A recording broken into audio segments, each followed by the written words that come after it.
En 2024, le monde de la formation au premier secours en France est complètement bouleversé.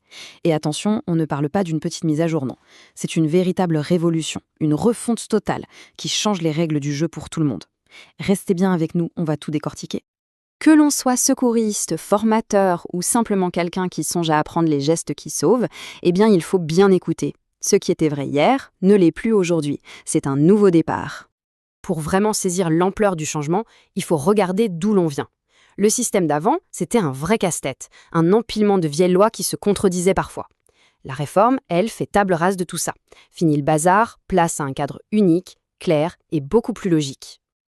Alors voilà le programme. On va voir ensemble pourquoi cette révolution était devenue indispensable. On va décortiquer le nouveau concept clé, l'habilitation. On explorera ensuite les 4 grandes filières de formation, ce que ça change concrètement sur le terrain, et ce que tout ça implique pour la qualité globale du secourisme en France. Allez, on plonge dans le vif du sujet. Pourquoi une telle refonte et pourquoi maintenant? Qu'est-ce qui a bien pu pousser les autorités à faire ce grand ménage réglementaire? En fait, les objectifs étaient multiples. Le premier, c'était de clarifier un système qui était devenu quasi illisible. Ensuite, il y avait un vrai besoin de sécuriser tout ça sur le plan juridique. Il fallait aussi harmoniser les pratiques pour qu'une formation à Lille voie la même chose qu'à Marseille. Et puis, bien sûr, il fallait moderniser l'ensemble, surtout avec des échéances comme les JO 2024 qui demandent des standards irréprochables. On arrive maintenant au cœur du réacteur de cette réforme. S'il y a un seul mot à retenir de tout ce changement, c'est celui-ci, l'habilitation. C'est vraiment la nouvelle pierre angulaire de tout le système. Alors, qu'est-ce que c'est cette fameuse habilitation?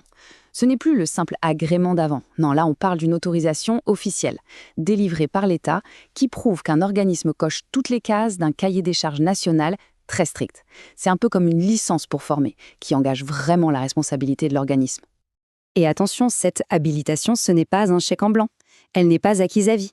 Elle est limitée dans le temps à 3 ans maximum. Et ça, c'est un changement majeur. Ça oblige les organismes à maintenir un haut niveau de qualité en permanence, sinon ils perdent leur droit de former. C'est la fin du diplôme qui prend la poussière sur le mur.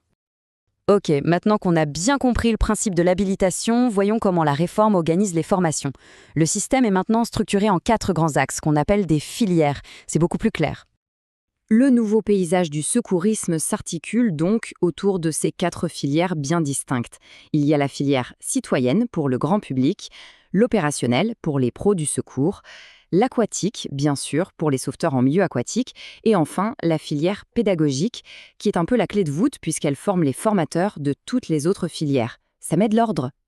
La première filière, la citoyenne, elle nous concerne tous. Son but, c'est simple, que chaque personne puisse être le premier maillon de la chaîne de secours.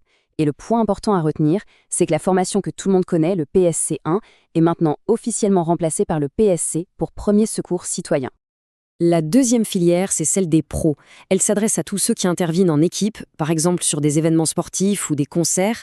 La grosse nouveauté pour eux, c'est que pour pouvoir travailler, il faudra être à jour de sa formation continue. Ça devient une condition légale et non plus juste une bonne pratique. Passons à la troisième filière, dédiée au milieu aquatique. C'est un domaine très spécifique avec ses propres risques. Avant, les règles pouvaient être un peu floues. Maintenant, que ce soit pour surveiller une plage, un lac ou une piscine, il y a un seul et même référentiel qui s'applique. C'est un grand pas en avant pour la clarté et la sécurité. Et on termine avec la 4e filière, la pédagogique. C'est un peu la colonne vertébrale de tout le système.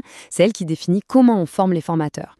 L'idée, c'est de garantir que la qualité de l'enseignement sera la même partout pour toutes les spécialités.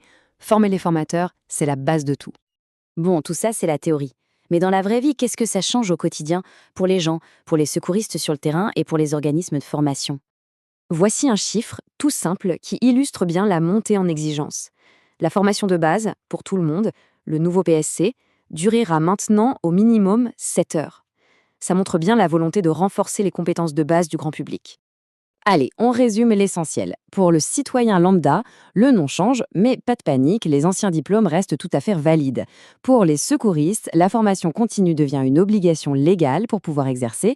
Et pour les organismes de formation, là, c'est le plus gros changement. Il faut obligatoirement passer par la case habilitation pour avoir le droit d'exister.